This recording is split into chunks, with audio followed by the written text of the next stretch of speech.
Hi, this is Gary with MACMOST.com. Let's take a look at some of the smaller, more hidden features of macOS Tahoe. So many of the new features of macOS Tahoe are going to be discussed everywhere, including here, like the new look, the new spotlight features, the ability to customize Control Center, and so on. There are a lot of smaller new features that are worth your attention. For instance, you may know that you can customize Control Center now. Bring up Control Center, and there's edit controls here, and you can now add new controls by dragging them over, remove other controls, and customize it as much as you want. But did you know that you can also add a second or third or more control centers to the menu bar? So, of course, you've got the default one that you're customizing here. But when you're actually customizing, there's a plus button here. Click that, and it will add another one here. And you could change the icon that's being used for this by clicking on these icons here. So, for instance, if you wanted to make a control center that was music oriented, you could and just give it this little musical note here. Then you could go through the controls, and with that control center icon selected, you can select controls and put things in here that have to do with music, like that. And now you've got your regular control center here as before, but you have this other control center here as well with the controls that you want. Now, a big part of the new look of macOS Tahoe is that the menu bar is now no longer a bar. It's just menu items floating at the top of the screen. Yeah, it dims the color behind it a little bit, but there's no longer a visible background to it. However, you can add one if you like. Go into System Settings and then go into the menu bar controls here. And one of the options you've got is Show Menu Bar Background. So now you've got a real bar there.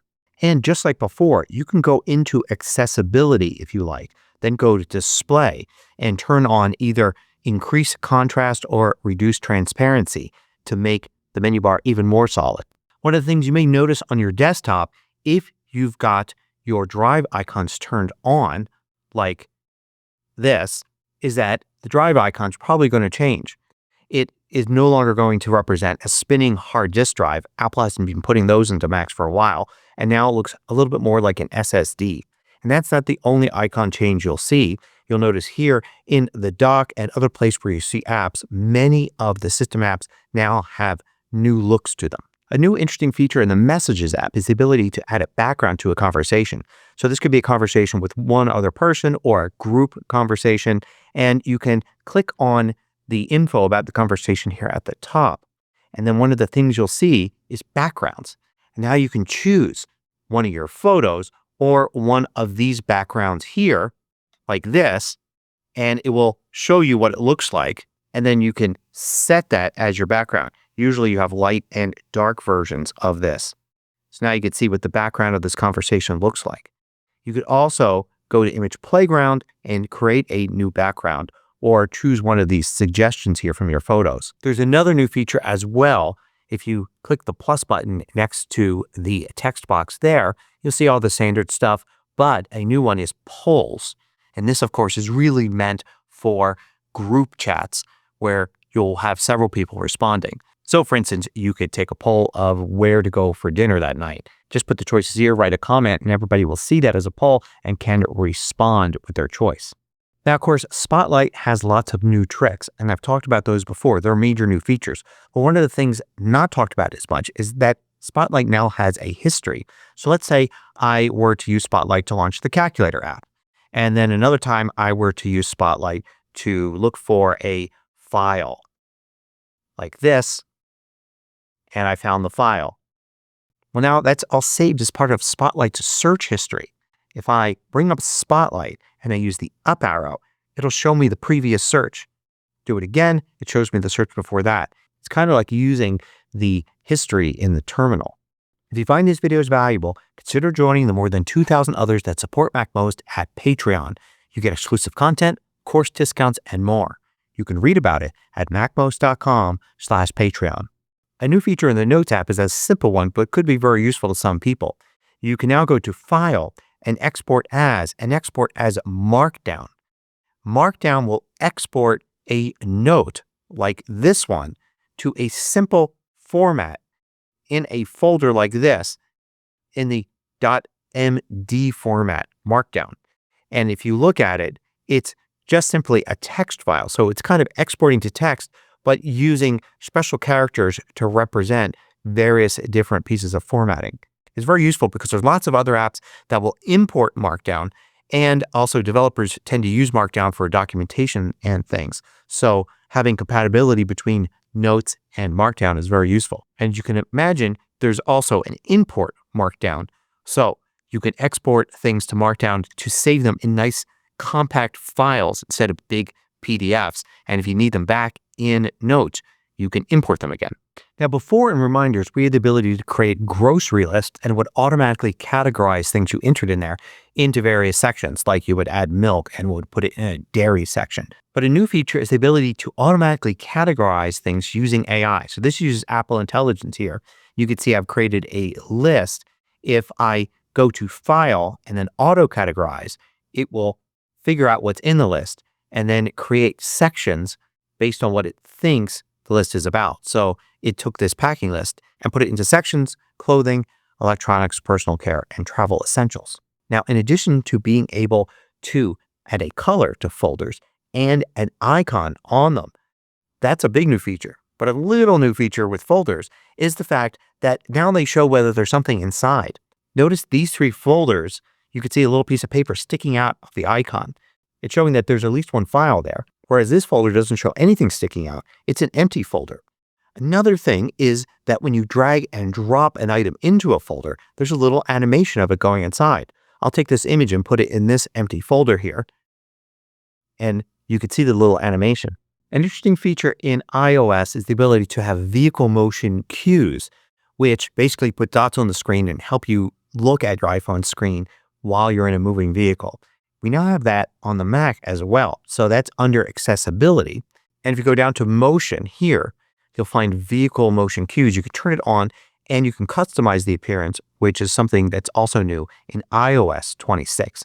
You can have a regular pattern or dynamic, the color of the dots, and whether they're large and how many there are. The dots would appear on the side of the screen. They don't appear in screen captures like this, but they basically are dots that kind of move with the motion of the vehicle as it turns or accelerates. So the idea is, for some people, it will help you read things on the screen without getting carsick. Now, in addition to there being a new game app in macOS Tahoe, there's also something called Game Overlay. So let's say that you're going to start a game, and I'm just going to use the default chess app that we all have. And you're in the game now, and let's go full screen. Now, let's say you want to control some things. You can go up to the top here and you've got the menu bar, but you also have something called Game Overlay. You get to it using the Command and Escape key, and that brings it up here on the right. It's actually got several different sections here. It's got a section specific to the game. So in this case, there are some achievements here for the chess game. You also can go here and you can contact friends through this interface. And this one gives you things like brightness and volume, also lets you work with controllers and turn on or off game mode. So you can do these things in this overlay instead of having to find the individual settings when you're using a game. It also works even if you're in window mode. You can do Command Escape and it brings up the game overlay here. Now, in addition to the major new apps of Journal, Games, and Phone, there's another app that's kind of hidden called Magnifier, but you can search for it and run Magnifier, and it basically lets you use the camera on your Mac to capture something. So you can just capture an image, whatever's there, and you can then also click here and it will attempt to read any text that's on the screen. So you could hold up a label that's hard to read to your Mac's camera and then capture it and then get the text. You could also, in live view, zoom in and out to magnify something. So it's very similar to the Magnifier app that's been around on the iPhone for years. The Clock app has a new little feature. If you create an alarm, notice that you can now set the snooze duration anywhere between 1 minute and 15 minutes. We're not stuck with only 9-minute snooze times. The lock screen on your Mac displays the time, But now you can customize that. And you would think you would go into System Settings and then Lock Screen to do that. But actually you go to Wallpaper. And in Wallpaper, now you've got clock appearance. And you could set things here for how the clock looks. And you could see the preview of it right there. So you can see how it looks. Image Playground has a very important update. Matter of fact, it's far more useful now because you can create a new image like before. But one of the things you can do is for styles, instead of choosing one of the Apple Intelligence styles, the 3 here, you can choose ChatGPT as a style. And then you get these other options here that you could use, or leave it at any style and just describe what you want. So it's basically like generating an image inside of ChatGPT with the full description, including the style. Also notice that another selection here is Genmoji. So now you can actually create Genmoji in Image Playground. You don't have to go into the Messages app to create one, even if you don't intend to send a message right now.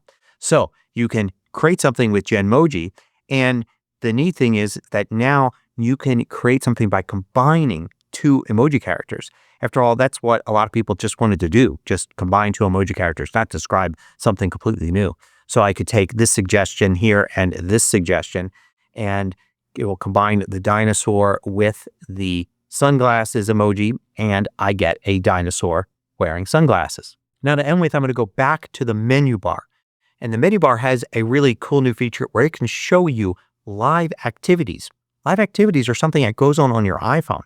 But if you've set up your iPhone with iPhone mirroring and you've turned on notifications and live activities in the settings for this, then any live activity that's on your iPhone that's trying to display there at the top or on the lock screen should also show on your Mac's menu bar. So here you see one that's a live activity from an app on my iPhone showing flight information, but I'm also seeing it at the top of my Mac. And there's even more than that, but some things are hard to demonstrate. For instance, there's live translations in the Messages app and FaceTime, but I had a hard time getting this to work in a demo state. I think you really need to be conversing with somebody else that has their settings for a different language and is speaking a different language. So once you've upgraded to macOS Tahoe, take the time to search out these small new features to see if they're useful to you. Thanks for watching. If you liked this video, click the thumbs up button below to let me know. I publish new tutorials each weekday. Hit the subscribe button so you don't miss out.